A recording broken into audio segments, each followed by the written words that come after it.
Book. Movie. Game. Are you for real? Absolutely. Hello, welcome to Book Movie Game. I'm Russ. And this is Jen with glasses.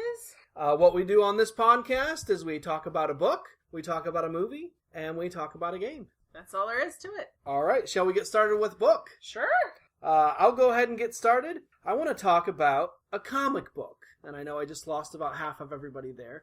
But, I don't know. I think comic books are pretty mainstream. It depends. Some people have a real problem with comic books. But I want to talk about an incredible comic book that absolutely transcends its genre and is just amazing. What book would that be? It is the... Spider-Man. No. That is an amazing series, but... The Avengers. No. This is the... Swamp Thing. Close, but no cigar. Sandman series by Neil Gaiman. Okay. Most people are aware of Neil Gaiman as an author, but most people are not aware of the fact that Neil Gaiman started as a journalist, and really his big first writing gig was the Sandman series. Okay, so he started in comic books. Well, he started in journalism, but as far as his fiction writing... in comic books, as far as his first books were comic books. It depends on how much you consider journalism fiction, but... Oh, social commentary from the Russinator. No, I didn't know that about him. I don't know if everyone knows, but I know his first book that he actually wrote was a book about Duran Duran, and it was like a teeny bopper book, like one of those books like, all about Duran Duran! That's funny. That's kind of cool. But his first dip into fiction is the Sandman series. It came out in 1988, and and it came out on DC Vertigo, and this was really the first big title for Vertigo. Vertigo now is a big deal, but back then they were just kind of getting started, sort of an offshoot of DC. DC had done two other Sandman series in the past. Actually, way back in 1939 was the first Sandman, and he was sort of this guy in a steel mask that would put people to sleep. Not very interesting. That's kind of creepy. That sort of sounds like a modern date rapist. Yeah. He'd slip you a Mickey, and you'd wake up the next day, and not know what happened to you. Exactly. Yeah, that doesn't sound like a very heroic character. And that didn't last very long, I don't think. And then in 1974, they sort of tried to reimagine the character of Sandman as a guy that saved children from nightmares. So it was actually a hero element to it. But again, that one, it wasn't very interesting, to be honest. But so then in 1988 was when Neil Gaiman came out with this series, a variety of really good artists, Sam Keith and company. First of all, it's just absolutely visually incredible. From the very first issue on, it's just a very, very well done piece of culture. And again, a lot of the comic books at the time, if you think back to 1988, a lot of the comic books at the time, they were still sort of kid-related. This was kind of... Now, is this before or after the Green Arrow's Ward got addicted to heroin? That's all I need to know. I believe after. I think that was the 70s. I believe. Edgy. I don't know. Don't quote me on that. But, yeah, they did some edgy stuff here and there, but, altogether, comic books were still kind of kid-focused. Mm-hmm. But right around the same time, it's funny that you mentioned Swamp Thing. Alan Moore's Swamp Thing was coming out. Some different titles that they actually said were for mature readers, and Sandman is one of those. So it's not a kiddie book, and that's one of the things that's great about it. But the writing is absolutely fantastic. If you enjoy Neil Gaiman, Never Were, and Sorry Boys, any of those, the ones about gods and stuff, I mean, they're very much in line, the same kind of writing as this. And now I always get confused with, because I call them Nasty Boys. Is it Ansari Boys? I don't know.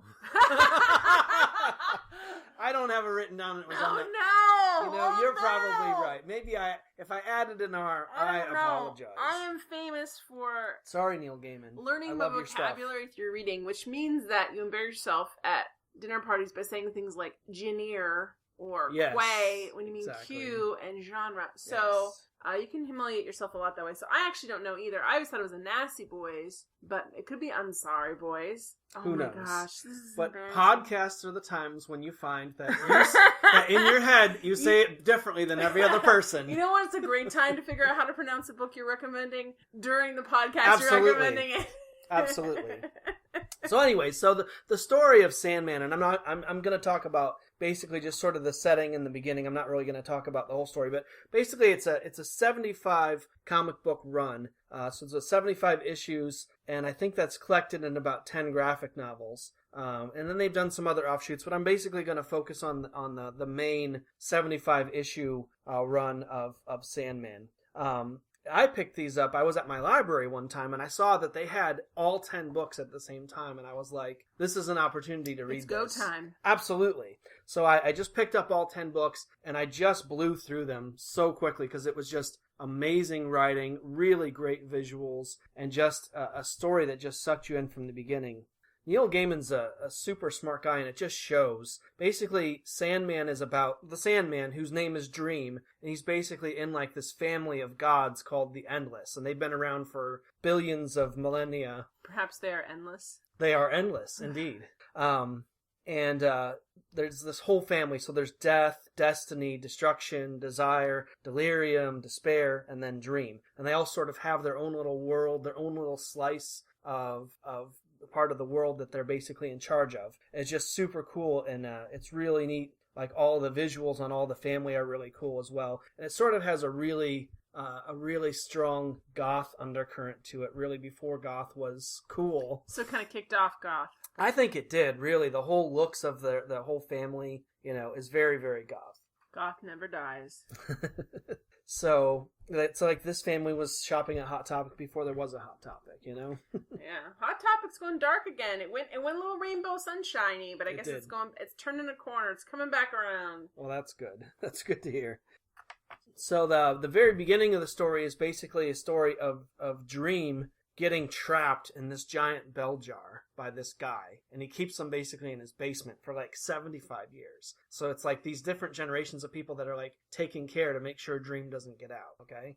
And none of the rest of his family notices at all? Well, the entire world notices because everyone stops dreaming. Ah! So it's really interesting. So like the whole dream world, he gets out of this eventually. Otherwise it would be a pretty boring story. But he gets out of this eventually, and of course the person that was his captor that was alive at that time, he basically like put him in an endless like nightmare state for the rest of his life, which is super cool. But he came back basically, and he went back to the dream world, and everything was sort of decaying, and everybody was sort of just being lazy and not doing their jobs, and it was just it's a really cool story. So then he comes out and he's got to fix all this stuff, and like he's going to all these different places. There's really heavy religious themes throughout.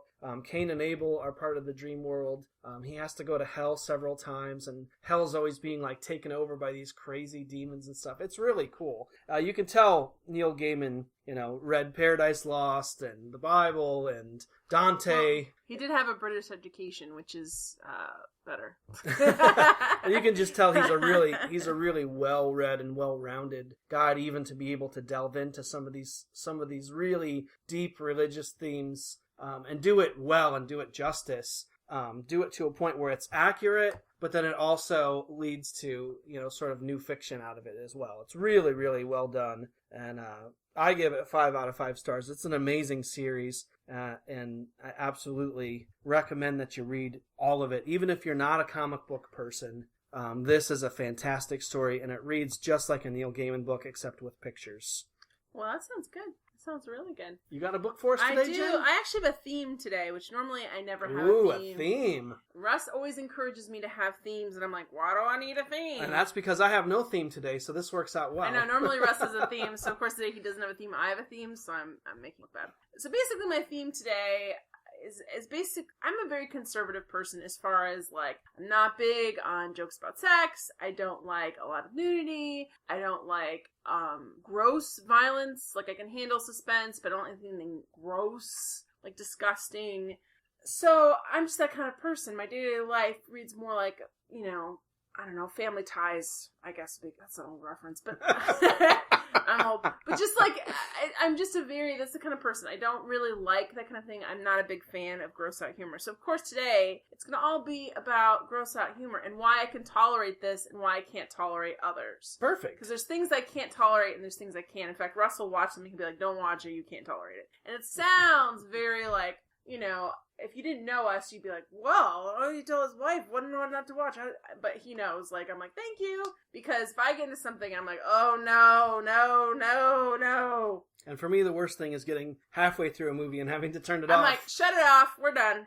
Too many things. All right. So basically my theme today is I was kind of surprised I like some of these things. Some of the things I wasn't surprised, but just why I can tolerate them I'm recommending things I can tolerate, but why I can tolerate some of the more gross out humor in these and enjoy it as a whole. And then maybe I'll talk about why I can't always enjoy things as a whole. Okay, moving on. All right, so the book I'm going to recommend is Sick in the Head by Judd Apatow. And basically what this book is and why I enjoyed it. I really enjoyed Freaks and Geeks a lot as a series. I really wish it hadn't been canceled. I really loved it. I definitely identified with all the characters, and I felt like that's what high school is really like. Like, it's not as, it's not a Dawson's Creek. It's much more a Freaks and Geeks, or Pretty Little Liars, if you will, or whatever else is out there. So, but here's the thing. I really don't like Judd Apatow movies. I really do try, but the gross is too gross. Just too gross, and the characters are vile in a way that I can't handle. So, like, even though there is heart in those movies, some of them, the heart can't get me past the gross. And in fact, one of the interviews in this book, well, I'll get to that, they talk about that a little bit. So Judd Apatow, basically, he grew up on Long Island, and he wanted to be a comedian from a very young age, and when he was in high school, he was part of the high school radio show, and he sort of realized one of his friends on the show would go interview bands because they play in New York, and he would just go interview them. And he's like, can I do that except with comedians? So he'd call these comedians managers and tell them that he is from this radio station, which was true, even though it barely made it past the parking lot. And he would bring his tape recorder and he interviewed these guys. And he interviewed like Jerry Seinfeld. He interviewed like 1 billion people before they got big, and he had them all on tape recorders. And they were very kind to him and allowed. They were obviously very disappointed when he showed up because he was obviously 16 years old. And they're like, why? But they did interviews, and so a lot of the books are interviews that he did with them in like the early to mid 80s. A lot of these are before these guys were big. He got really in-depth interviews out of them. From that time period, Jerry Seinfeld's like one of my favorites, but there's a lot of really good ones that I thoroughly enjoyed and just thought were great. And just talked about, like, asked them just about comedy in general, like taking apart the whole stand-up idea, like what do you do, very interesting. And I love that kind of stuff. Like, I love the nuts and bolts of things. I love finding out, like, behind the curtain to the Wizard of Oz, like, what's going on back there. And so I love that so much. And then he fills it out with a bunch of interviews like now that he's done now. He's done very recently. That I found really interesting. I really liked when he interviewed one of my favorites. So if you're a child of the 90s, like if you grew up in the 90s, Roseanne Barr was huge because her sitcom was very edgy. She's very interesting. And plus, it was a weird age because here she is. She's an overweight housewife. That's her whole shtick. Not that that's how she sees herself, but that's her whole shtick. I'm an overweight housewife. And then she became part of this huge, like, drama at the television studio, and drama in her personal life when she married, Tom Arnold. She became Roseanne Arnold. And they did 2 TV movies about her. 2 different television channels did TV movies about her, which is crazy when you really think about it. And also, they were also both terrible. But basically, it was really interesting to read her interview because I didn't realize this Judd Apatow worked for her on her show. So when he's interviewing her now, he knows her really well. Like, she's one of the people that gave him his start. Like, he had a really amazing... She worked on her show, but he originally worked on Gary Shandling's show, which is really interesting too. I didn't realize that. Oh yeah, now I want to watch that show because I never had gotten a chance to watch that show. But he taught, so there's a lot of just superb interviews.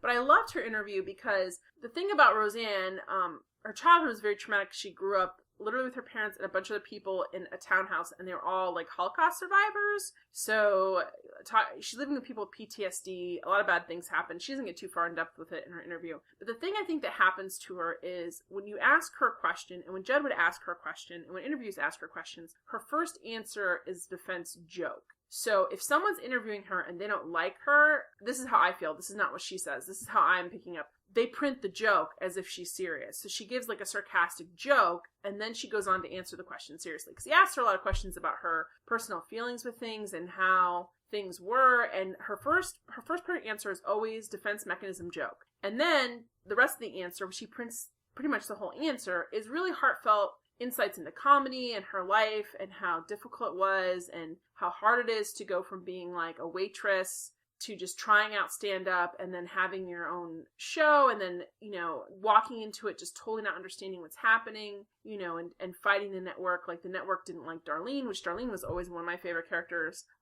They didn't like her, and she's like, Darlene was me. They're trying to cut me out of my own sitcom. So I really enjoy that interview. There's a lot of really great interviews. He does 2 interviews sometimes with people. Like he prints the interview he did with Jerry Seinfeld in high school, and then he does a new interview with Jerry now, which is very, very, very interesting because it's like pre-Seinfeld the TV show and post-Seinfeld the TV show. It's so interesting. But here's the thing about this book, and this is why I always have Judd is always difficult for me, is it can get pretty gross.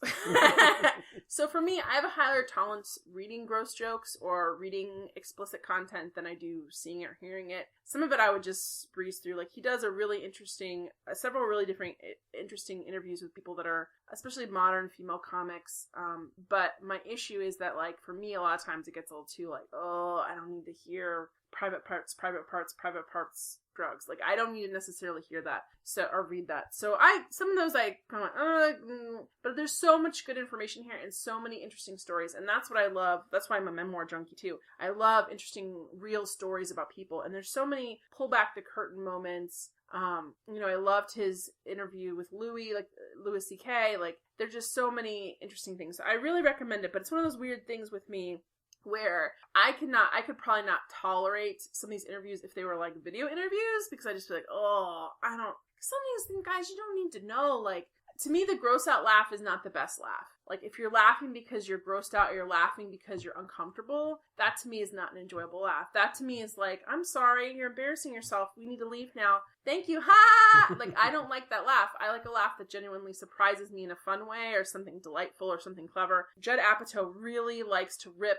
comedy apart and put it back together. And there's just to kind of what are the mechanics? Like, he really cares about that, and I found that like super interesting. So the book is Sick in the Head by Judd Apatow. Comes with a caveat, it is kind of gross sometimes, but I don't think the gross overwhelms the heart or even the vast amount of information. Just the huge information of like the culture of the time and the culture of comedy just like dumped in my head was great. Yeah, Jen always has piles of books from the library hanging around the house, and sometimes I kind of sneak into her books and read little bits here and there, and sometimes I don't. But this book, I specifically wanted to read a couple interviews. I read the Eddie Vedder interview, which was really good. Yeah, Eddie Vedder's thrown in there because he's not really a comedian, but he's thrown in there for whatever He's reason. a funny guy. He's a funny But I liked it because he talked about a couple of projects that I really enjoy of Eddie Vedder's. And then I read the one with all the Freaks and Geeks cast, which was really super cool as well.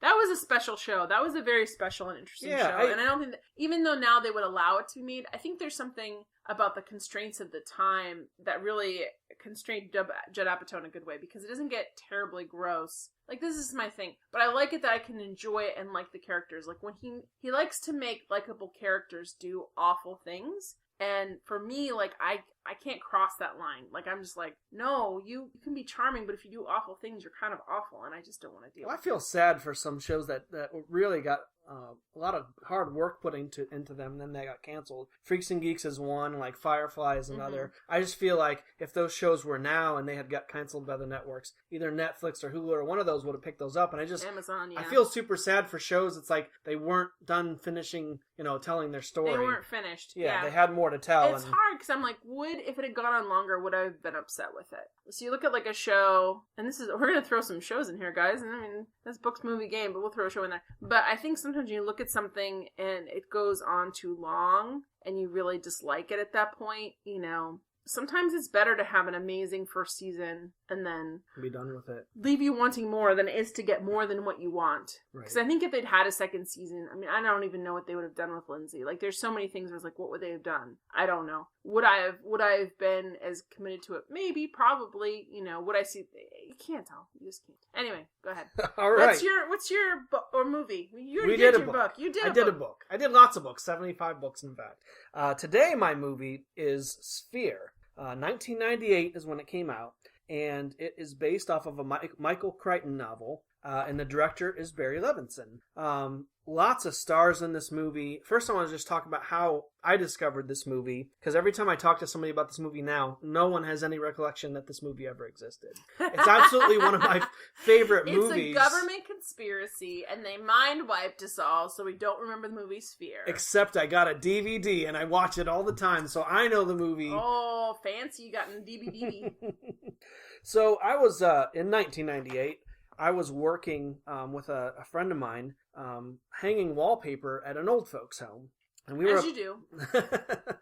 We were about 3 hours from home, so we stayed at a hotel. And we worked, 10, 12-hour days. We would work from like 5 to 5 every day or something. It was a long, painful day. And after doing 12 hours of wallpaper, really what you want to do is just lay around because you're so sore and tired. And so every day of this week that we were wallpapering this old folks' home, every day we would come home, we would have dinner, and then Sphere would be on HBO because it had, just come out. And we would watch it every night for the entire week. Is this a Memento situation? Could you not remember watching it the previous night? I don't know, and I'm pretty sure that the story goes front to back, but whatever the case, and at this point, it's like, I don't even know if I like this movie, or if I just have to watch it. I don't know. It's a compulsion. It's a really strange thing, but there's a lot of stars in this movie. Dustin Hoffman, Sharon Stone, Samuel L. Jackson, Liv Schreiber, Queen Latifah. There's just a bunch of people in it, and it works really well. So basically the story goes that Dustin Hoffman plays a psychiatrist who years ago for a different presidential administration got paid $30,000 to write this report about what would ever happen if Alf showed up in alien life form. To basically assemble the dream team, or how would you deal with him? Yeah, who would be the contact team basically, and what would be the needs there. And so he basically just wrote down all of his friends. He said, okay, well, we'll need a psychiatrist, that's me. He said, and then we'll need a marine biologist, that's Sharon Stone, and we'll need a mathematician, that's Samuel L. Jackson, and we'll need an astrophysicist, that's Liv Schreiber. And he basically just arbitrarily made up this list of his friends, of people that, might be useful. So he gets called, he's told that there's a plane crash and that he needs to come do some counseling for survivors, which he does quite often. So they take him to the middle of the ocean, and he's like, I don't see a plane anywhere. What's going on? And the pilot basically says, oh, they told you it was a plane crash?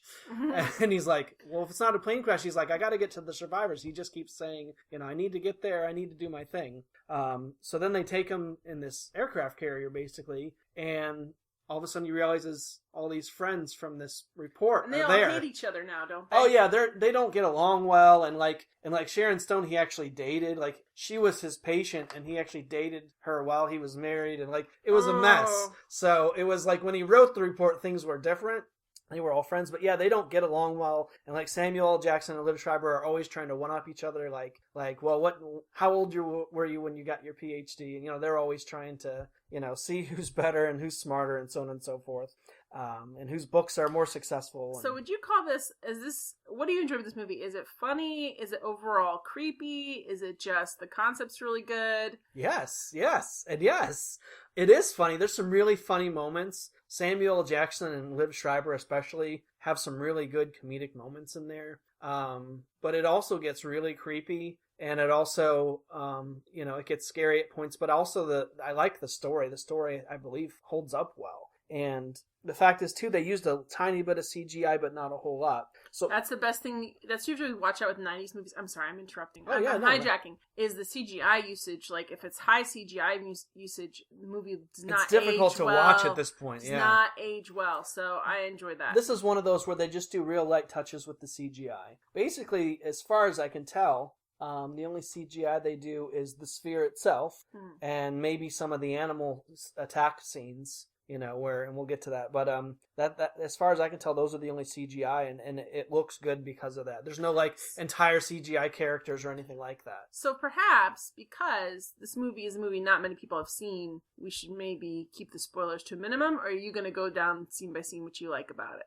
No, we certainly can leave it off here if you want, but it's a really good movie. The only reason I'm saying is because I know very few people have seen this movie. That's true. Very, very few. And it is a gem. I've watched it with Russ. I have enjoyed it a lot. There's a lot of really funny scenes. I mean, Dustin Hoffman's great. I mean, oh, yeah. He can pull off a terrible movie sometimes. And this is one of those few Sharon Stone movies that I really enjoy.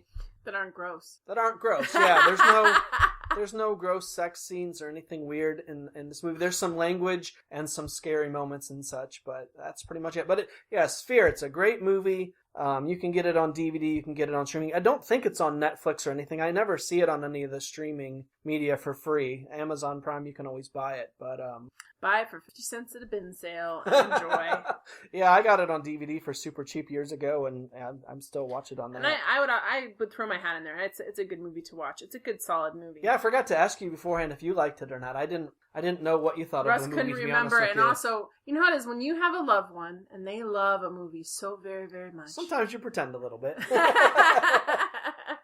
No, I did enjoy that I'll movie. be honest, there's some romantic comedies where I'm like, oh yeah, no, I like that movie. And it's like, I love you. And I'll watch that movie, And I wasn't sure if this was one of those, but I'm glad to hear that you actually enjoyed it as well. Yeah. So, Sphere, go check it out. All right, my movie today, and this is just gross out things that I can handle. So, of the team, of the Geek and Freaks and Geeks team, I would like to say I always preferred Paul Feig, and I really enjoyed him. I enjoy his humor better. And now I feel like Judd Apatow Unchained is too much for me. But so basically, I'd seen previous movie Spy with Melissa McCarthy and Jason Statham, of course, and Jude Law, and I was really like, I want to see that movie because it just looks like my kind of movie. But I'm like, how gross is it going to get? So Russ and I actually just rented this movie a couple nights ago or a couple weeks ago. Who knows? Recently, guys. That's all you need to know. And I love this movie. I loved everything about this movie except for a couple brief things. I would like to say one of the things I love about this movie is there's not a whole lot of female nudity. Like, it's rated R, there's nudity in there, but it's not female nudity, and thank you for once for that movie. I'm tired of, like, there's certain points when you watch comedies or action movies and they're like, we're not sure the guys are paying attention, so we need to flash some boobs. I cannot tell you how much I hate that, because not only does it bring me out, it also just frustrates me because it feels like it's lazy. It just feels lazy. So there's a couple brief things. I will say there's a hilarious scene. I will tell the scene because I don't think it's a spoiler necessarily, but she basically works for the CIA, and she's just the analyst, and she sits back in this terribly underfunded government building, and she is in the CIA agent's ears, like the spy's ears. She's partnered with the spy, who's Jude Law, and she's in his ears. So she's like giving him schematics, things are coming up. She's giving him background information he may need to get through things. She basically helps him complete the mission from the safety of her CIA office. And I don't want to give away too many spoilers. This is a really good movie. Basically, early on in the movie, something happens and it completely rocks her world. And she is forced to not be in the background anymore. She's forced to actually go out in the field. Basically, the people that they're dealing with have a nuclear bomb, and they're also aware of of the CIA's, most of their field agents. So because she's not a field agent, they don't know who she is. So she needs to go out, and they want her to do something they want her to follow people and report. They don't want her to get involved in the action. But of course, it's a movie, and it's Melissa McCarthy's the star, so she's going to get involved in the action. But I really enjoyed it. There's a couple of plot ruts they could have gone for, and they didn't, which I really enjoyed a lot. There's a couple of different really good reveal moments I don't want to spoil, even though we say there's tons of spoilers on the show. But there's moments where she kind of sees, like, the choices she's made in life and kind of why. Or, like, people she thought were her friends were more just, like, directing her into things that made it easier for them. So it's just a really, really fun movie. Miranda Hart's in it, which I don't know if you guys watch Call the Midwife. She is hilarious. I love her so much. Jason Statham is in it, and he plays a really good comedic part, which I think is hard to do. And Jude Law is in it, and he's charming as always. I know for me it was really refreshing to see Jason Statham and Jude Law back in an action film, but also a film that has a really good plot. Because there's action films out there that have no plot. It's just a bunch of people getting shot up and kicking and stuff. But this really had a good backdrop to it. And like Jen said, every time they could have made a lazy choice and gone into just comedic rut 13, they didn't, and they made some really good choices, and it was a really entertaining movie throughout. I super enjoyed it. I really hope they make a second one. So even just like the couple of things, like there was some male nudity in it, which is the most hilarious. So what you're saying is they want to make sure the ladies were paying attention. I guess no, but this is like hello ladies. At one point, Melissa McCarthy has like basically their contact lenses that take pictures, and she gets a hold of an enemy camera. Like this guy's been following them, and she's got to figure out. She's got to look at all the pictures so they can see back at HQ who was he taking pictures of. So does he know that they're working together? Has he reported back? And basically, she's in the middle of this, and all of a sudden there's a bunch of pictures of his private parts. Like, he's decided to take pictures with his company camera of private parts, and she has to, like, take a picture of every single one. So she's kind of like, oh my gosh, like, why? And that to me was funny. It is kind of gross, so I mean, it did it in a comedic way. It did it in a comedic way, and that is the kind of thing that happens. Like, I can't tell you how many friends I've had who've worked in HR, and they literally, because HR monitor email, people are sending pictures of their private parts through company email, and they have to like print them out and talk to them about it. And Jenny Lawson, who's not my personal friend, I wish she was, but in one of her first books, she talks about having to do that and being like, is this your member? Because you definitely sent pictures of it to the secretary, and we fire you for sexual harassment. It's one of those things that you're like, why? Which is hilarious. There's also some like gross action, like there's a scene, but they do it in such a way that for some reason I don't mind, and normally I would mind. Like, there's a scene where a guy has drink poison and it basically eats out his throat. It is done in such a way that it is kind of gross, but it's also kind of hilarious, and at the same time, and recognizes it's a horrific situation, and in a way that makes me feel comfortable as opposed to uncomfortable, like too much gross stuff. So I really enjoyed it. It's a very entertaining movie. It's a well-written movie. Rent it. Those numbers matter. Like, I feel like there's very few movies that take the chance on some of these characters being interesting. Like, a lot of times, both Miranda Hart and Melissa McCarthy, like, they are the age and the body type of people that get put into the background relatively quickly, and maybe they're a side character, but they don't really get a chance to be a fully developed character. And I really enjoyed how Paul Feig just made all the characters really developed characters, and very much like the little bit of real world reactions. Like, if you need to work with someone who's as much of a jerk as spies are in spy movies, like, there's a reaction to that. Like, in real life, you're like, oh my gosh. Like, in the movie, you're like, he's so cool. But in real life, you'd be like, so I enjoy that very much. And so it's Spy. Jen's kind of gross. My kind of gross, I guess. I'm really excited about Melissa McCarthy being in the new Ghostbusters next year as well. I know. I'm very excited for the new Ghostbusters movies. I'm a little bit nervous because, again, like, I have that gross cutoff point. I don't like a whole lot of sexual content. I don't like a whole lot of, like, gross bathroom humor taken to an extreme. I think it's always tough when people redo your childhood memories. And sort of like, let's re-rock this. Yeah, a reboot on a movie that was done really well. Well, what I'm worried about it is the fact that they're going to make this movie for adults and not kids. And the first Ghostbusters movie, there are a lot of adult stuff in it, because we allowed a lot more adult stuff in kids' movie back then. But it is also very accessible to kids watching it and just enjoying it. And I'm worried they're going to make sort of a geek stream of what it would be as an adult. So I worry their target audience is the 30 and 40-year-olds and the 20-year-olds who will come to watch it, and not allowing it to be the kind of fun that you can have as like a kid. And so I feel like they're going to jump up the sexual content and some of the... And Ghostbusters is always kind of borderline movie anyway. Like, as a parent at the time, if you were aware of all the jokes that were in there, maybe you wouldn't have sent your kids. But at the time, like, go see a movie, get out of the house. Exactly. You're 9, walk to the movie theater by yourself. It was a different time. Take candy from strangers. Alrighty then. Shall we move on to game, Jen? You go ahead. Alright, my game is my absolute, hands down, favorite game on any platform completely of unknown. all time. Completely unknown, right? Independent. No, this is a game, unlike Sphere. Not very popular at its time. Not very popular now, right? Yeah, no modern playability whatsoever. An undiscovered gem that's inaccessible. That only I can tell you about. Yeah. Which is Mario 3 for the NES. That's the Nintendo Entertainment System, if you've never heard of it. It came out just 10 years before Sphere in 1988. This game has impacted my life so much that I can honestly look at my life in two different ways. That is my life before Mario 3 and my life after Mario 3. That is how... Did you have a life after Mario 3? I don't know if I had a life before Mario 3. Of course, I was only 10 when it came out. But so Mario 3 came out, and it didn't just rock my world, it rocked everybody's world in the gaming community. Mario 3 is such a beautiful and wonderful game that I've never played it with anyone, I've never introduced it to anyone who does not like some element of it. It's very fun. Let me go back to the very first Super Mario Brothers game that came out with the Nintendo system in 1985 to tell you why Mario 3, for me especially, was such a refreshment. So I have an older brother. I was going to say I had an older brother. I still have an older brother. No matter how old I get, he's still 4 years older than I am, and I just can't catch up. I don't know what my problem is. But my older brother on Super Mario Brothers, and if you've ever played this before with your older brother, you know what I'm going to say.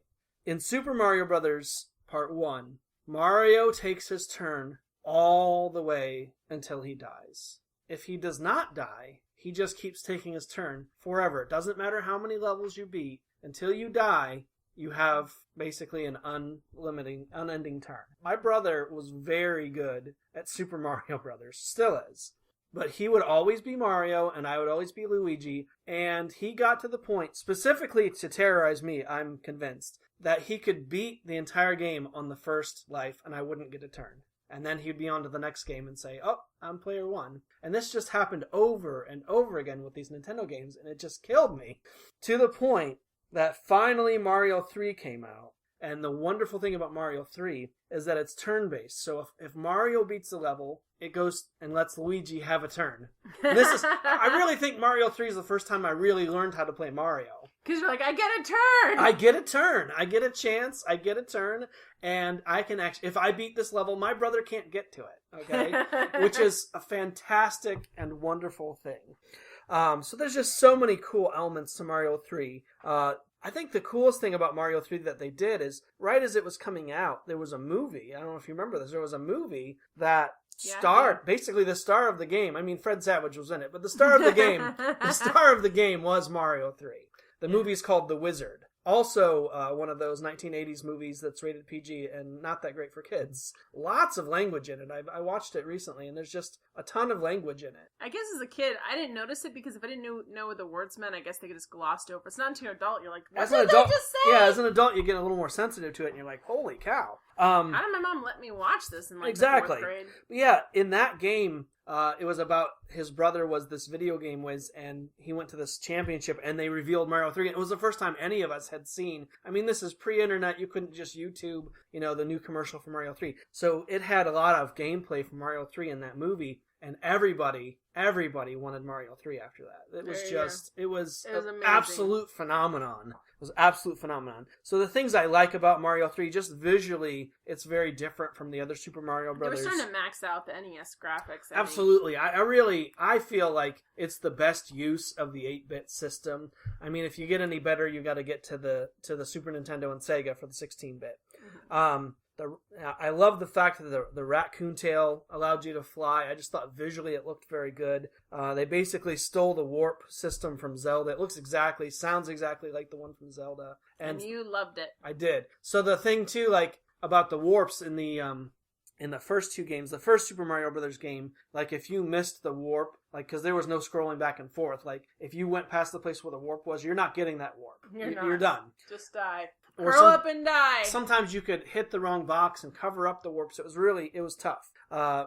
Super Mario Brothers 2, the warps were ridiculous. They were these little vials of liquid chemical something or other, and you'd have to carry them for really far distances. And anytime you got hit, it would drop it, and you'd lose your warp that way. Mario 3 was really the first of the Mario games where the warps really were much more forgiving. If you had a warp, and I mean you had to earn them, you had to find them, but if you had a warp, you could use it anytime you're out on the world screen, which was really cool, I thought. And so the first thing you'd want to try to do is try to get the warps and warp to World 8, so you didn't have to go through the game. You wouldn't be able to beat World 8 because you didn't have the supplies you needed to beat World 8, so of course that's how it works. Well, that's true. I have it down to a science now. I can beat it in about 15 or 16 minutes. The weird thing for me about Mario 3 is the fact that people still play it now. Like, if you go to Twitch, people will be streaming, like, speed runs Mario 3. Like, people still play this game, so the playability is definitely there. And just the idea of this game, it's, it changed. Really, Mario games after this are based on much more Mario 3 than they ever are Mario 1. Yeah, and I think the look and even the playability. I think the balance comes to it. There's a really good balance, like I said, between the players' turns. There's a really good balance between the live action play, puzzles, and mini games. There's just enough of different things set in there to make it super interesting. And then the last level, the castle, it's hard, but it's not impossible. And I like that. I think it's a really well-balanced game. I'm still learning from this game. I still find things that I never knew about this game before, and I play it all the time. Okay, so Russ is recommending Mario 3. Super Mario Brothers 3 for the NES, 1988. Super awesome game. If you haven't played it, shame on you. Hey, Jen, you have a game for us today. I do have a game, but before I do my game, I just want to say this is an edit-in. This isn't edited in, guys, because guess what? I double reviewed a game. And how could that happen? You say, how could that happen? Must be Jen's fault. How could you be so irresponsible to review a game in a podcast and then review it in a second podcast? I could say that we record these podcasts pretty far apart as we're figuring out, but that's not entirely true because it was podcasted a week apart. I was tired. I was going to do a different game. My lovely husband said, why don't you do this game? It goes with your theme better. And I'm like, yeah, it goes with my theme better. Yeah. And then I reviewed it, and then I realized I double reviewed it. And not only that, the second time I reviewed it, we had a guest, so it wasn't really easy to edit out. So I'm giving you, this is a game later, which is probably why the sound sounds better. This is the game I'm doing today. I just figured she really, really liked this game. Oh, come on. You didn't catch it either, Mr. Notebook. Russ has a notebook with all the books and games in it that we review so that we don't do this. And he's the one who writes it in the notebook like a paper, actual notebook. That's right, I wrote the notebook. Why aren't we rich then, Nicholas Sparks? Why aren't we rich? Alright, so the game I'm going to review today is a card game. It came out in 2004, which is a little bit ago. I mean, 12 years, give or take. 12 years. So, yeah, I think it's still being published. You can still find it. It's called Gloom. And the thing I love about Gloom is that it's gloomy. It's very much, I know if you guys have played the game, the computer game called Don't Starve or Don't Starve Together, which is when you play cooperatively or not cooperatively, depending on how nice the people on your server are. This game looks sort of like this game. It's very reminiscent of Edward Gorey, and if you don't know who that is, if you ever watched PBS Mysteries as a kid, he's the guy who did the illustrated intro, and just Google him. You'll see his illustrations. It's very reminiscent of that. I really like this game a lot because the theme is super fun. The cards are basically made out of this clear plastic that I have printing on them, and you lay them on other people's cards. And there's basically, unlike the game Happy Families, or I don't know if that's really a game or just a phrase, but anyway, unlike having happy families, we have very unhappy families. And the goal of the game is to basically have the most miserable dead family possible. So you're trying to kill off your family members and have them be as miserable as possible when they die. The other players are trying to make your family happy. A happy family, or kill them off before they have any kind of points, or kill them off when they have positive points. You want negative points in this game, not positive points. So for instance, there's a card that says, was delighted by ducklings, and it's plus 10 points. If I lay this on someone else's family member, they were delighted by ducklings, they have plus 10 points. That's a bummer for them. So this game's fun to play. The theme is fun. Some of it's kind of gross. There's a skeleton clown. It's all very dark humor and fun. The earliest incarnation of the game, we played with friends that were older than us. Not terribly old, but old enough to need glasses for reading. And they complained that some of the writing was difficult for them to read. But I noticed in later expansions, and I think when they reissued the game, they outlined the writing better, so it's much easier to read. Which, to me, that solves any problem with the game. So does that mean in 10 years we won't be able to see our own game? Probably. We'll have to buy We'll get one of those big magnifying glasses like you see in the nursing homes. Yeah. If you're colorblind, well, I guess it's black. It's the writing's so cool because on the bottom it's red on black, which just looks really awesome for the game. But I think when you have vision issues, it's not as clear to see. So later games, they fix that. So the concept and game designer is Keith Baker, and the art and graphic design is Scott Reeves. And Scott did a really good job. I really like these illustrations. It's a fun game to play. It's very morbid. It's very Addams Family-esque. I think they could have, if Addams Family gave them the right to market this game, they could have marketed it as that was changing some things, and I think people would have enjoyed it. So if you kind of have a little bit of a dark sense of humor, if you enjoy Don't Starve Together, and that's Bob sharpening his claws on our chairs as we speak. Speaking of morbid and dark things. So I think you really enjoy it. So give it a try. It's definitely, I think is it 2 players and above? I'm looking. Well, I think the base game is 2 to 4 players. 2 to 4 players, but there's also an opportunity to buy expansions, which I think expands you up to 6 different families. Basically, you're limited by each person has a family. My favorite is the creepy circus clown family because they're awesome. So if you buy all the expansions, I think that brings you up to where you can play 6 players with this game. And it also has extra modifiers and things. But this is a fantastic game. Like you said, very dark.